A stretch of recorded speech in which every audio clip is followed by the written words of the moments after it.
Another week, another episode. I'm lying. I don't even know if I can be that consistent, but welcome back to another episode of Quiet Conversations. We are back with another Spotify-powered panel discussion that was a part of Spotify Mom's Mother of Music takeover in Cape Town earlier this year. On today's episode, I'll be talking to Lelowhatsgood, Alison Rachel, and Robyn Keyser of Artclub and Friends. It is a panel that is just full of incredible creatives within the industry. Lelo is a DJ, an entrepreneur, a cultural and advertising icon. Alison is part of HONEYMOAN, an incredible indie band that is taking the world by storm and is growing from South Africa to the world. And Robyn Keyser of Artclub and Friends, I mean, if you don't own Artclub and Friends, what are you doing? What are you doing with your money? Enjoy. This is Quiet Conversations with Zethu Gqola. So I would like to introduce you guys to Robyn Keyser, who is the founder of Artclub and Friends, Lelowhatsgood, and Alison Rachel, who runs a really inspiring page on Instagram and is also part of a band called HONEYMOAN. But we'll get into that a little bit later. I'm going to start with you, Robyn. It's been 8 years of Artclub and Friends. How did it all start? Can you tell us about the journey? Hi, everybody. Thank you so much for coming today. It's quite hard to speak to 8 years in like a sentence or two, but I'll try. I mean, at the beginning, I graduated straight out of fashion school. I went for an interview at a retailer you all know, walked into the building, saw the beige walls and the beige floors, and I was like, yeah, this is not where I'm supposed to be. And then I think I couldn't figure out where to go from there, and Art Club was kind of born out of a need for me, knowing I wouldn't find one specific place in the industry that would fulfill all the things I wanted to try and do. And I know a lot of people feel that way too. So I think Artclub and Friends is primarily a clothing brand, but it's becoming a community, it's becoming a platform. And I think not only, our hope is that it becomes actually a design studio. We want to use it to amplify creative youths around us and use all of our resources, knowledge, power, and just love of what we do to share the space with them. So yeah. Amazing. Artclub and Friends has become very synonymous with like really cool Cape Town kids. Was their strategy like intentionally aligning with certain people, or did the cool kids just find you and it took off from there? Okay, so no strategy, definitely not, because I started Art Club when I was 22. I never studied marketing or anything like that. So I think some of the things that now looking back, if it had been strategic, they would have been good decisions, but a lot of it was just intuitive. And it was actually just working with people that I was inspired by. So we've never prescribed to working with people because of their reach. But we love the idea of working with people because they have influence in what they do and how they do it and what the impact of their work has. So often those are people that are very cool, as you say. But I think for us, the real common thread that joins the people that we work with and the people that buy our clothes is, I think, a lot of people are thinking further than themselves and further than their work, and they're thinking about what their work can do. So it wasn't strategic, but I'm so happy how it's like organically unfolded, I think. Amazing. You also say that Artclub and Friends is by artists for artists. What do you mean by that? So I think that's probably the thing that maybe separates us from other brands. We look at how we create each piece that we make from an artistic space. So even in terms of like the seamstresses we work with, they're part of the process, our pattern makers. It's a very collaborative sort of like process from start to finish, and everybody has a say in it. So sometimes we'll send through like designs, for example, to a CMT, and they'll call us and they'll be like, I've had an idea, can we try this? So it's a way more like creative, collaborative, artistic approach to clothing. So we endeavor to treat everyone that's involved as an artist because everything is coming from like a space of craft.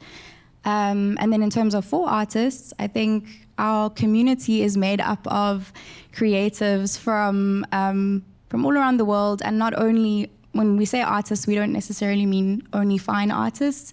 We mean dancers, we mean photographers, throughout the industry. And I think what's been really great about that is just to see it kind of like exist in so many different spheres around the country. Does that answer that question? Yeah, it does. Okay. Thank you. Speaking of existing in so many spheres around the country, Lelowhatsgood, you describe yourself on your website as a multi-talented creative and an innovative creative force bringing disruption to African media and entertainment. Can you describe what that iconic phrase means? Oh, man. I think with the disruption, everything just came in at once, you know. So I actually started out as a writer, journalist, and I was like doing first year adverts, doing media studies, and I just wanted more, you know what I mean?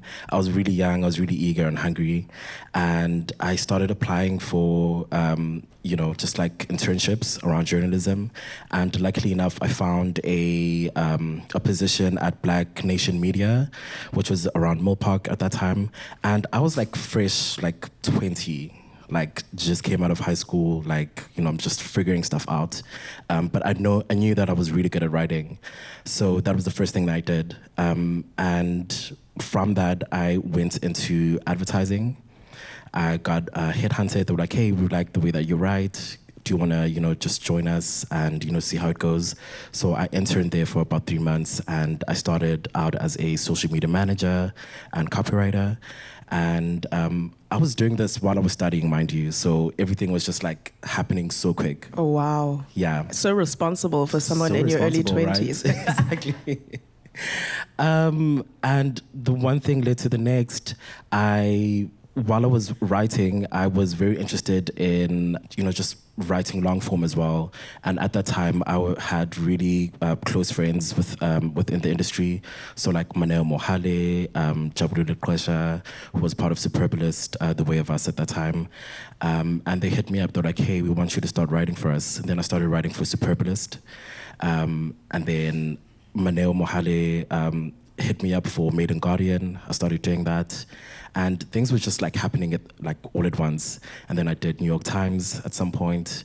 And that's quite a diverse range of different publications. Yeah. Wow, amazing. Exactly, yeah. So fast forward a couple of years later, hang out in Joburg with my friends, all the cool kids there. And I get hit up by Faga at that time, who were running Kansi Power. And they were hitting up some of the kids around there. So it was myself, Nkudi, and just like many of the other girls there. And they asked me to DJ at one of their parties. And I was like, look, I've never DJed before in my life. Did you really go DJ, having never DJed? I did. And? 100%. I had virtual DJ. I was like, okay, I'm going to download this. I have really cool songs. I had a virtual DJ era. Exactly. So I had really cool songs. I selected them. I had no idea what I was doing. It sounded great. Everyone was dancing. And yeah, like a month later, I get hit up by Colleen from Pussy Party, who was like, hey, we're running workshops at Kitchener's at that time. Do you want to come through for some lessons and we'll teach you? So I went there for like a month. So I would leave work while I'm writing, go to Kitchener's, do my workshops, go home, take a taxi home, come back, and it was the same thing every time. And then after that, probably like 2-3 months later, I started getting bookings. And I think I just realized that there's so many hidden talents that I probably had that I just didn't tap into if I wasn't hit up by people to be like, hey, I think you might be good at this. Do you want to try it out?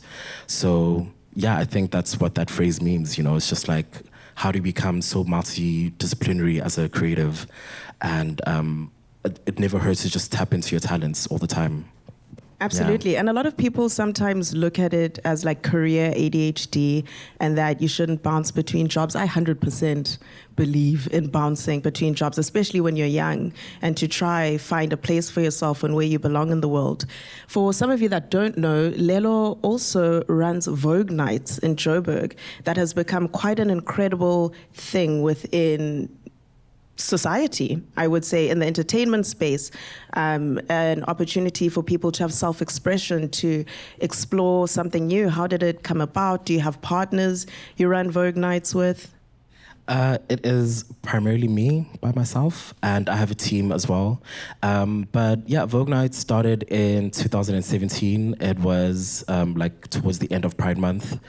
That was not intentional, it was purely coincidental. And I really just had this idea of, you know, what would it look like to have like much more safer spaces in Johannesburg for queer and trans people?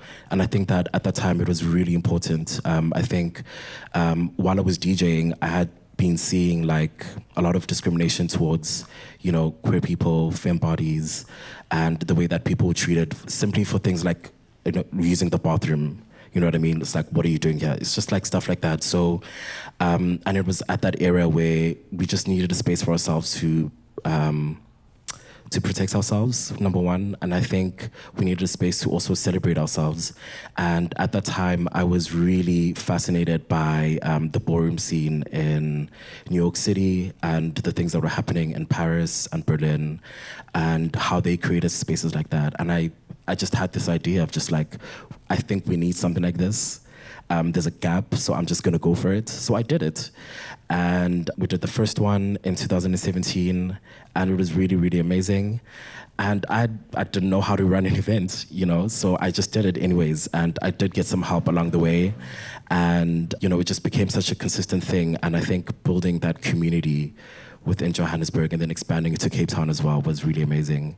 And, you know, looking back now, 6 years later, it has become such a staple and a movement within the nightlife scene.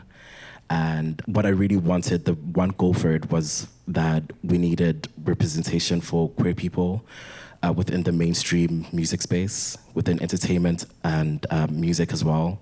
And that was my one goal, and I'm so glad that we reached that. Yeah. That's amazing. I think that it holds such an important role within the entertainment industry, and it's got quite solid foundation as well. And the amount of community that extends beyond just queer spaces is really beautiful to see. So congratulations on that. Thank you. And I'm going to move on to you, Alison, because you're also quite big on community. And some people might know Alison from her band HONEYMOAN, and others might know her for recipes of self-love, which is quite a big Instagram page. It's my version of therapy, honestly, sometimes. How did you go from music to publishing? Tell me about the journey. I think they kind of came about at the same time. I was in a time in my life where I was trying a lot of different things. I had quit my job, and I didn't have any kind of preferences for anything in my life, and I was just throwing shit at the wall and seeing what would stick. So the music and the writing thing came about at the same time. I started this Instagram account. I had a lot to say, I think, at the time. And I just like posted every single day for about a year. And I think the world was experiencing what I was experiencing, as it often does. I guess like we're all connected, and often we just need somebody to say the thing that they're feeling, because we're all the same, we're all feeling the same thing.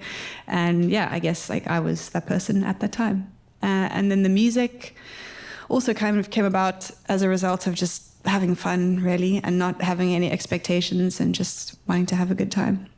That's beautiful. A lot of the messages behind your Instagram page it's like a form of activism. There's a sense of like education and making women more aware of their power in a lot of ways. Was that intentional? Yeah, I think that was something that I was experiencing at the time that I started the account. And it was initially a zine. I started making zines, and they were kind of like crowdsourced the material. I was like, how do other people manage to feel good in this world? Because I'm struggling to do that. And the submissions that I got were so incredible. Meditations and little practices and mantras. And it was really beautiful to see how everyone has got a tip or a trick. And when you collect them all, it's like just, I made this beautiful kind of, piece of multi-dimensional advice that was like a little love letter, a little hug. That then turned into this. Yeah, it's like a little, It is. I really also love the fact that you're in the music industry. How do you juggle such a big platform on one side and also gigging and everything else that comes with being in a band? It's not, posting on, I don't, like, Instagram's not that hard, I think, maybe. Like, you don't need, I guess because I'm looking at it from the standpoint of like the illustrations, the everything else. I tell myself that I need to be online a lot longer than I really do. I spend a lot of time online because I'm addicted to my phone. But, it doesn't take that. I didn't think that the Instagram thing takes up that much time. I'm not really active on the Instagram so much anymore. I'm writing more long form stuff on Substack. Y'all can subscribe if you want. But the music thing definitely takes up way more time. Like that is you're like a full in-house content creation, brand strategy agency as an artist. I suppose for whatever your practice is, it's kind of like that's what's expected of you as an artist in this day and age. Do you make your own illustrations as well, or do you collaborate with? Oh, wow. One woman operation. How long does it take you to come up with one? Do you base them on the message that you're going to write, or are you like, I got these spare ones, let me put them with this? Go on Pinterest, find a nice picture, copy it. I should get on Pinterest. Just draw it on Illustrator. Yeah. I'm like a fake illustrator. For me, it's always been about the content. And because Instagram's obviously a visual platform, the visuals were just a conduit to like have some pretty colors and get someone's attention. But it was the discourse that I was more interested in like engaging with. That's amazing. I'm going to get on Pinterest. It's lots of great stuff. Robyn, you have transitioned your brand from online to the retail space, and then more recently, you've been on runways with Artclub and Friends at SA Fashion Week. How did you make that leap? Okay, so we actually started online because I guess that was the only place I could afford to be. Being in retail requires like something to put down a deposit with, which when you're starting, there's none of that, right? So, I think I actually started Art Club part-time. I used to be an assistant stylist, and then I'd make my money there, and then I would make clothes with it, and then do that enough times until I could quit. I'm so grateful we started online because some businesses start with brick and mortar or retail, and then you don't really have to face the world as much. And I think also because we started online, we inherently were building a community that could always find us. And then I think by the time we opened up retail stores, we still don't really have our own standalone store. We're working on it. Whole team laughs. Finding space in Cape Town is hard. It's been amazing because I think by the time whenever we open a space, people are like, it's not hard to get them there. If anything, they're shouting, what took you so long? So we're really excited for the day that we open that store. Everyone better be there because it's been a journey to get there. But online's amazing because you can reach anyone in the world. And we speak to our customers like it's our team responding every day. So when people are asking questions and engaging with us, it forms this really beautiful feedback loop. Retail was hard. We opened our first physical space at the Watershed, I think 2 months after lockdown lifted. We were supposed to open our first store the week we went into lockdown in Joburg. Oh, wow. And to T's credit, we moved our entire operation to a garage, and we ran Art Club online from our garage for 3-4 months, packing orders from the garage. So I think that by the time we were able to have a retail space, yes, it was hard, but we were just so excited that it existed. Like the difficulties went straight over our heads. We just did it. Amazing. You're currently only in the retail space through We Are Egg. Yeah, so we're at We Are Egg, and we're at the V&A Watershed and online. And we also work on selective projects like Mom and collaborates with other brands that have good alignment with what we believe in. It's a really cool way for us to also play and work in spaces we wouldn't normally find ourselves in. How are you collaborating with Mom? So they literally sent us an email like, hey, Art Club, and we all saw Spotify. We're like, yay. It was really cool. So we created 3 T-shirts for them.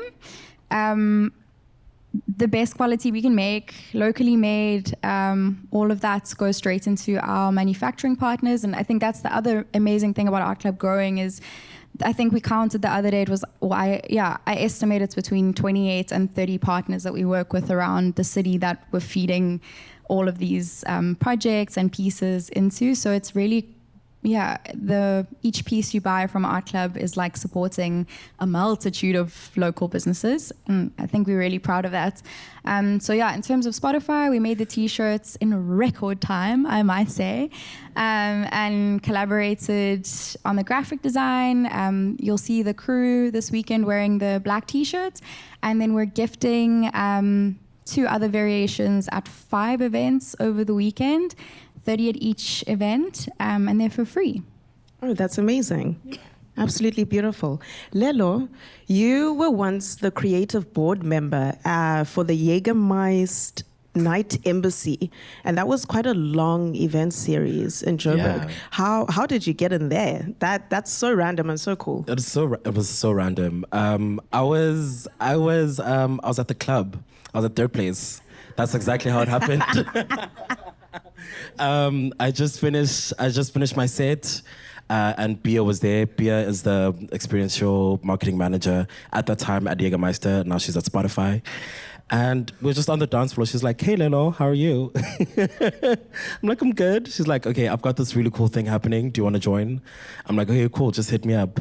Night Embassy is basically, I think it was started in Berlin. It was basically to address the dire need to create more spaces for creatives in each city. So they did one in Berlin, I think they did one in Moscow, and then they came to Johannesburg, Africa for the first time.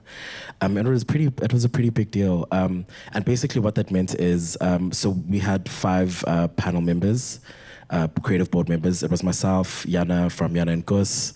It was Tuli, De Marumo, who's a skater, and Teresho, who, if you know, he used to run, what do you call this? The festival that, Opikopi, yes. And many other stuff. And myself included. And basically, creatives or people who wanted to start events or properties could basically submit ideas for a cash fund, basically, and we received, I guess, over 400 applications, and we had to sit through and go through all of that until we got to a top 10, and then we interviewed all the people, and then it basically narrowed it to 5 events. And one of them now is actually living till this point. I don't know if you guys know the other village people. They also do same-sex Saturday and all that stuff. So yeah, that was us, just giving back and helping our own creative communities. And it was so great that, a brand such as Jägermeister was able to open up their purse and give back to, the creative industry in such a big way. So yeah, that was how I was involved. That's amazing. That's so amazing. You have experience in so many different things, and now you're primarily pushing your DJ career, right?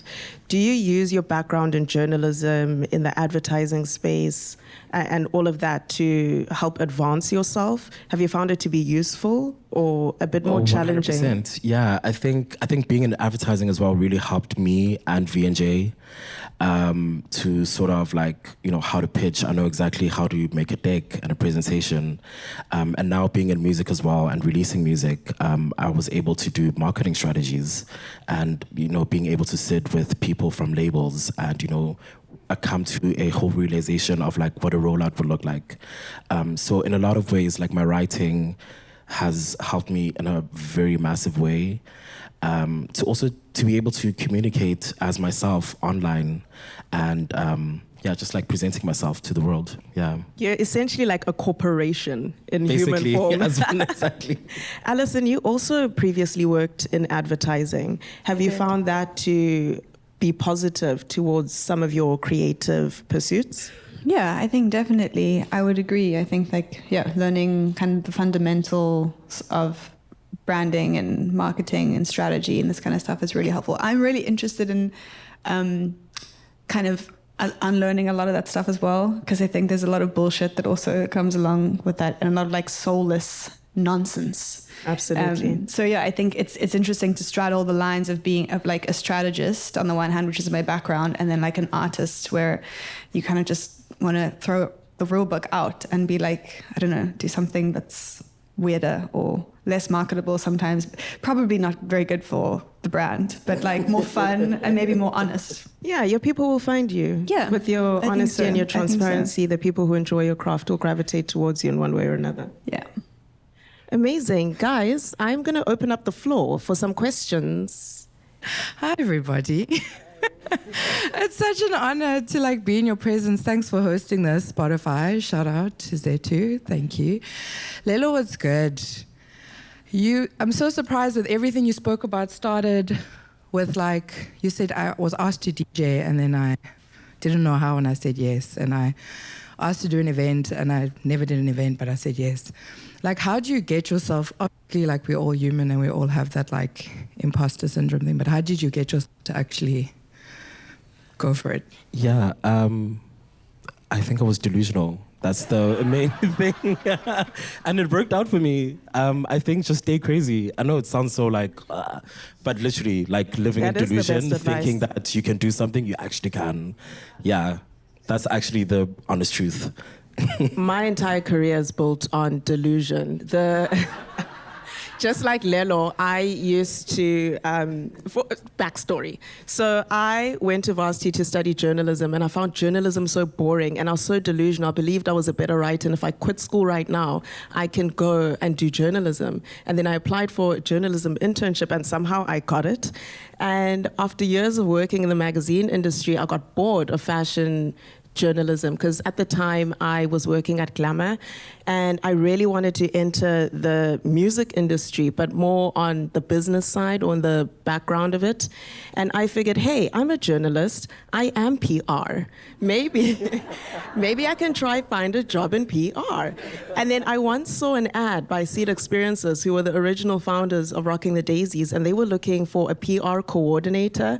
I applied for this job. I put my little journalism credits there. And right before the interview, I literally Googled, what is a PR coordinator? So I would know the talking points. And then it just keeps going. I think it's shooting your shot. I think a lot of time we sell ourselves so short because we're afraid that the answer is going to be no. But when the answer is no, you just keep trying and you keep trying. And there's really no shame in doing something and being you absolutely suck at it. It happens. But it's better than always having what if, you know? It's like me sitting here talking to you guys. I used to always want to do this and I was just too scared and too shy. And I thought that maybe people won't find me that interesting or I won't ask the right questions or the questions that I hope people will want the answers to. But I would rather do it now and people are like, oh, that was not for you, girl. So yeah, it's great advice. Hi guys, this is a question to Lelo and Robyn. In your different spheres, you've literally built a cult following, but also in the work that you do, I wanted to know, how do you nurture the community? Because you have a lot of really people that really subscribe to what you guys put out there. How do you nurture them? Yes, it's in marketing, it's in the advertising, your comms, but like, how do you make sure that you nurture them? Yeah. Yeah. I think for me, it's definitely staying in touch with people. I think connecting with people on a human level is super important. Like seeing people for who they are, like literally speaking to them, you know? I think that's the one thing for me. I am on social media quite a lot as well, especially Twitter. So that's how I stay connected with people. And whenever I'm doing something like, hey, when is this? And I just, we just interact. So I think for me, it's definitely just staying in touch. And that's how I just nurture my community all the time. Whether it's me as Lelowhatsgood or on the V&J page. Yeah, that's definitely one way. For us, I think a lot of people talk about community with the intention of nurturing the community and don't. And it's not always, it's often because of resources and time. Like when we started out, to try and also now build a community and also pay your rent it's a lot. So whenever someone is doing this, I have the utmost respect for them. In terms of Art Club, how we nurture our community, about a year ago, I had an identity crisis. I was like, this brand is growing, it's selling, it's now moving, everything is working, but there was like something that wasn't, and I had to kind of figure out why are we doing this? Why do we get up and probably try and make clothes in one of the hardest places to make clothes? It's not easy. But I think the why for us, why we exist, is to amplify artists and creatives around us. So clothing is just like I used the analogy the other day, sorry, I love an analogy. The clothing is like the fuel that goes into the vehicle. The vehicle is a thriving community, right? So I think how we nurture them in any project, in any space, we try and think of how can we include them, how can we amplify them, how can we speak to them. And I completely agree with you, stay accessible. Like the better I think generally in creative spaces, the better people do, the further they distance themselves away from the people that got them there. And that's sad for their community, that's sad for them. They lose touch of the people who really love them. So I think staying accessible is really important. So I think something that we've done, which is a very tangible answer, is like most brands do fashion campaigns. Those have always never really hit home for me. So we don't do fashion campaigns anymore. This is quite a new thing, and it's also only now we can afford to do this. We invest our campaigns in artists. So whether that is highlighting an artist or creating with them or working alongside them, we're not like prescriptive about what that looks like, but our marketing budget is going back into our community instead of Mark at Facebook. No shade. But yeah, big shade. But it's just like, it's so fulfilling. We did our last campaign where we worked with 3 dancers and they basically wrote the script themselves. It was their story. We just showed up and got the right team and the resources they needed. And it was just so special for us. It meant so much. So yeah, that's how we nurture our community. That was amazing. Yeah. Hello, everyone. Robyn, I have a question for you, my chum.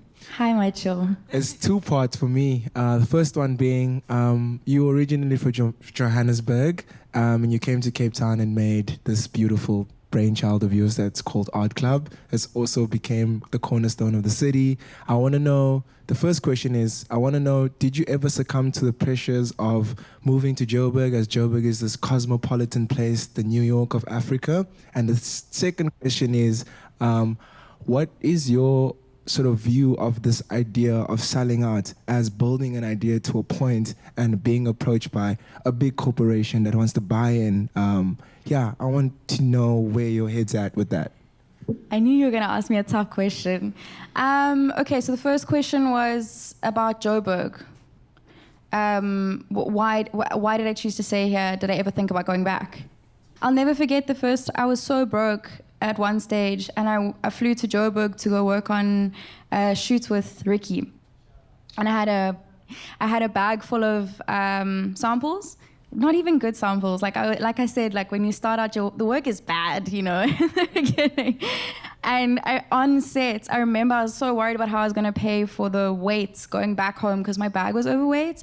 And the crew on set bought the items from my bag. I was like, I don't have a card machine. They were literally giving me cash. So Joburg has a very different, understandably a different relationship to money because Cape Town is expensive. So at the end of the month, they still have some money. Here we have month, not money.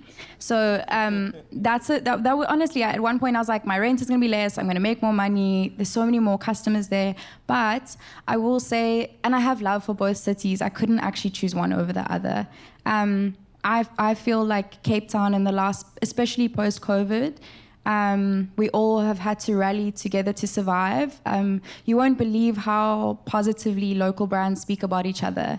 And to be a part of that in this moment where, like, if someone comes to us and says, hey, do you know where I can get a tracksuit? I'm like, Daniel's down the road, best tracksuit you'll find. Or, you know, like we are screaming for one another. And so, yeah, I think I'm really happy to be in Cape Town, the small city that is existing. As we have New York energy, but actually we're like a small town, you know. So I'm happy to be here. But I love Joburg. We hope to have a store there soon so I can go home more often. Joburg still does feel like home. But yeah, I'm just really proud to see what everyone is building in Cape Town. It's not easy to do it here. There's not a lot of us, but we make it work, yeah. And your second question was about? Sorry, I'm so sleepy. Oh, selling out. This is a really hard one, and I'll never say it about someone else because you never know the circumstances. Sometimes that sellout got their rent paid and do what you need to do. But I think for us, there's a few questions you have to answer before you say yes, and you also have to just learn to say no sometimes. That we've gotten much better at that, and really it's because we are under a little bit less pressure to get that paycheck. So sometimes. Are the values and ethics aligned? Yes or no? If the answer is no, you probably shouldn't do it. You can't buy back a brand's integrity. Once it's gone, it's gone. So I think if something doesn't feel right, if it's not sitting right, it's okay to say no. Another job will come. I think selling out, it's going to be different for everyone, right? It's are you fulfilling the vision or mission that you set out for yourself, yes or no? If it's to make a lot of money, say yes. I think for us, we really care about Art Club's longevity and its authenticity and its ethics. So sometimes an easy grab is the worst thing we could do. And we've done it by accident sometimes. At the end of the project, you're like, yeah, no, we shouldn't have done that. And you've probably never seen those projects. But we're getting much better at it. And I think the more we do great work, the more the kinds of people we want to work with contact us. So it's kind of like our CV is living and breathing out in the world, and it's building from there. Anyone else? Yes, I love this energy, guys. Yay. I'm a bit nervous, so please bear with me. Girl, me too. Okay, so this question is for everyone. You know, almost when you're starting something and there are those negative comments, there are those negative thoughts that's like, it's not going to work. How do you guys stay motivated? And if you have a team, how do you also motivate them also to not look like you are falling apart, so that they also stay together with you and like keep in the same spirit as like, okay, we're gonna do this. This is gonna work.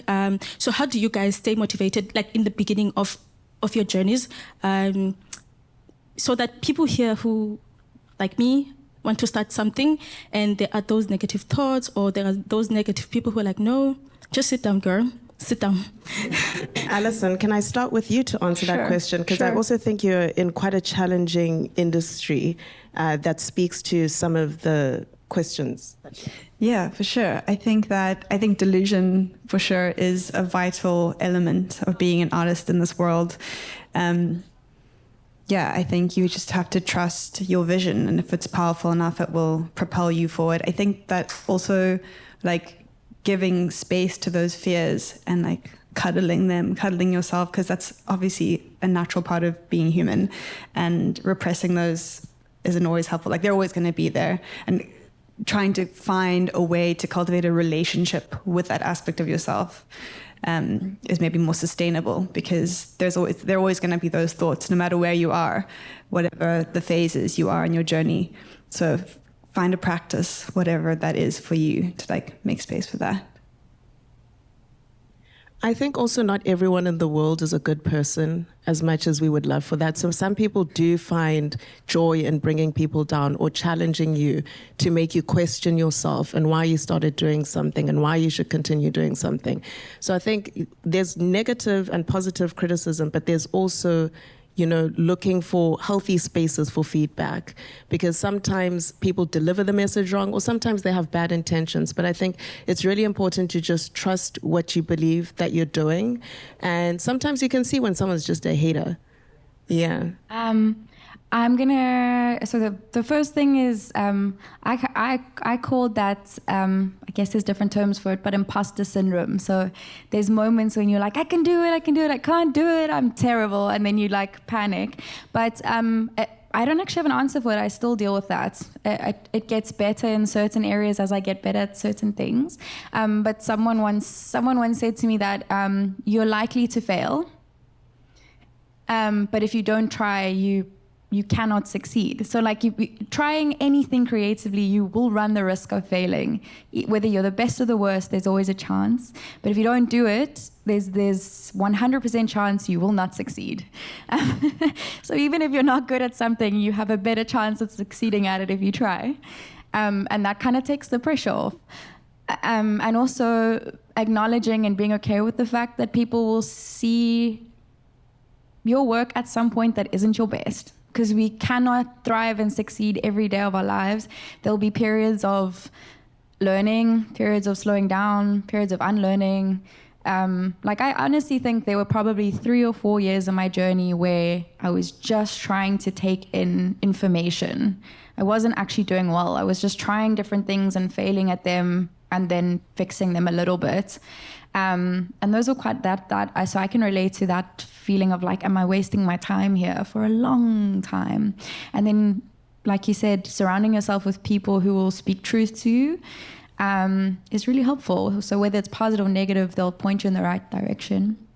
And then in terms of the team, who are all here, we fall apart in front of each other all the time, to be honest. And I think that's healthier because at one point, it's like I can't really remember the context, but I was pretending everything was fine and it really wasn't. And as soon as I had my moments where I was like, everything is not fine, your team or your friends know what the problem is and they know how to step in and assist and help, or just even hold space, and vice versa. If as a person, if you have a team, if you don't practice that, you can't expect them to practice that with you. So if you're not honest about when you're feeling a lack of confidence or you're struggling, how can you expect them to tell you when they need your help? So yeah, cry in front of your team, man. It's all right. Hi.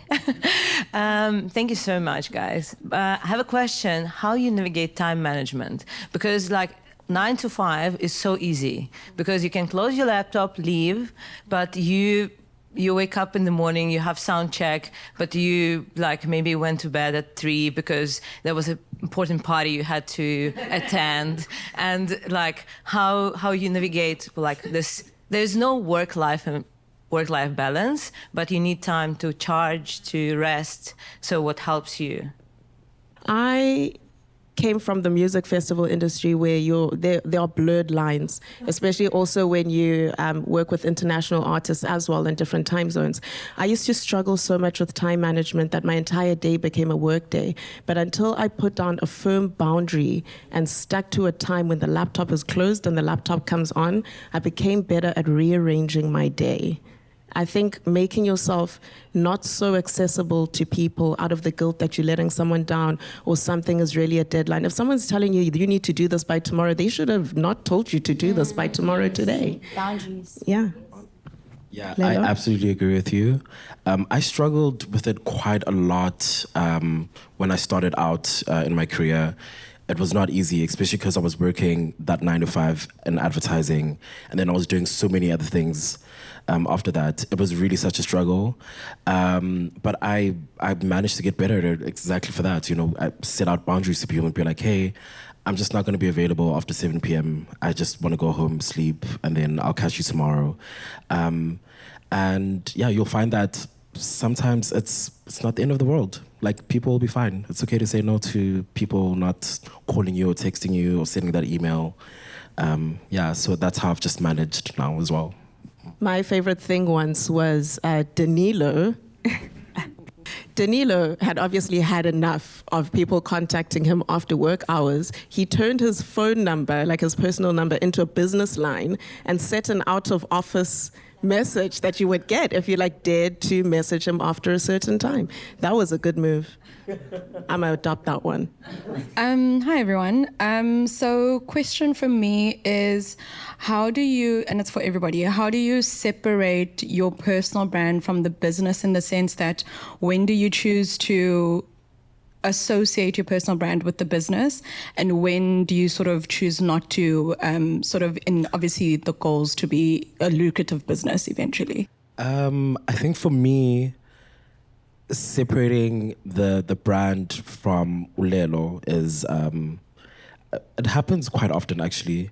I think when I'm with friends, like when I'm chilling and I'm just getting to know someone, I really am just myself.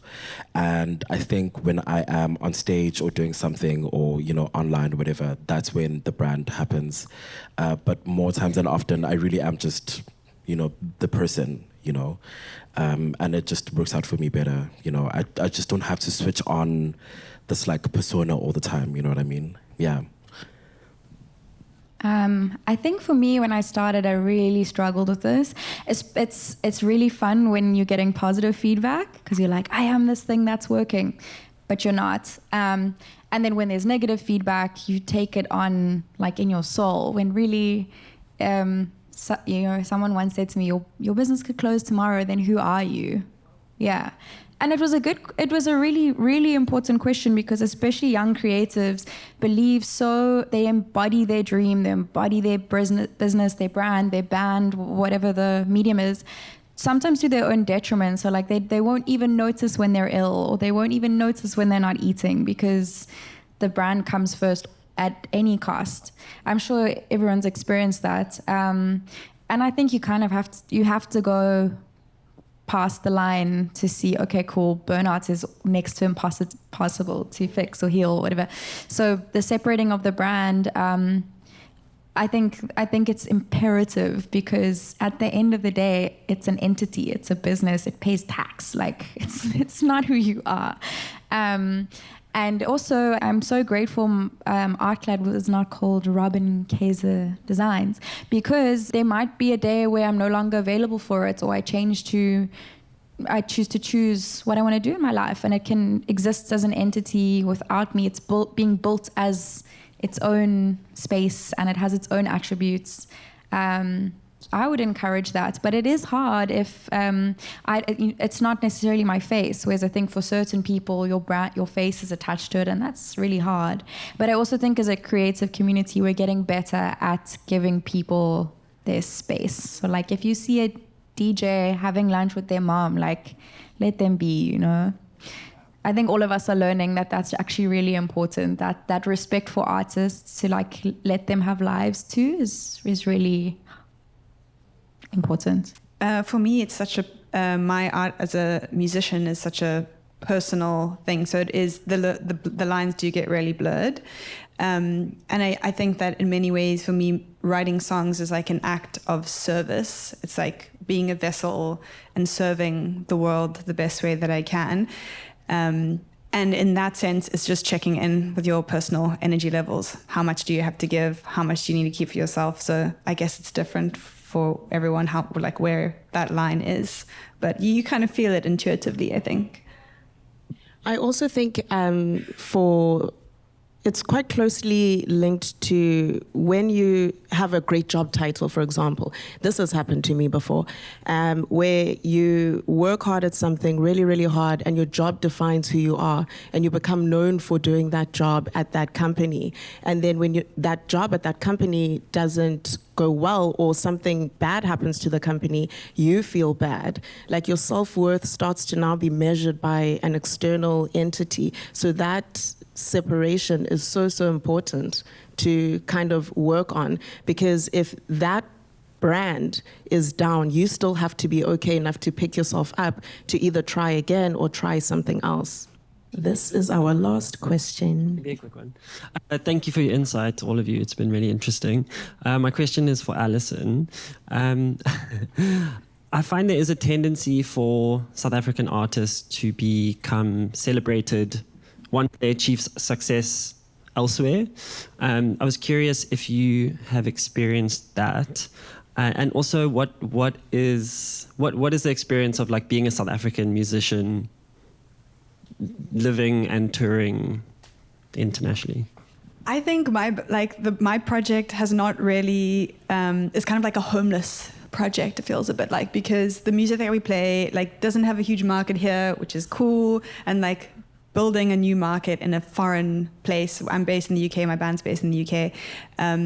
It's so challenging because you can't really plug into the networks and support systems that locals have there. Like from an early age, they have an incredible system of supporting artists there. So it's very challenging, very challenging. But I do think that, I mean, something that Robyn touched on earlier is like the resilience. I know this word gets thrown around a lot with South Africans, but like we really can just like do a lot of shit under very severe circumstances. And like, yeah, there's not a lot of support here for artists, and in the UK there's not a lot of support for us either. And we're like, well, what's new?